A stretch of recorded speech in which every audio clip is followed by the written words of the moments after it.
आप सभी को दिल से प्रणाम। मैं पवन सिंह आ रहा हूं काराकाट।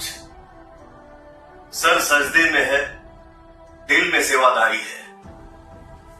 काराकाट लोकसभा की मिट्टी मुझे मां जैसी प्यारी है। आपका आशीर्वाद, प्यार और दुलार मिले, बस इतनी सी चाहत हमारी है। काराकाट की देवतुल्य जनता को नमन करता हूं।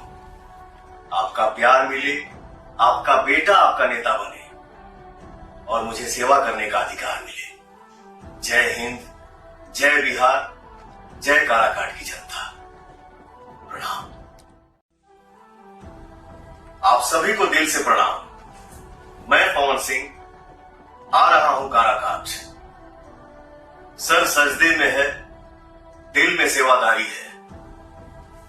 काराकाट लोकसभा की मिट्टी मुझे मां जैसी प्यारी है। आपका आशीर्वाद, प्यार और दुलार मिले, बस इतनी सी चाहत हमारी है। काराकाट की देवतुल्य जनता को नमन करता हूं।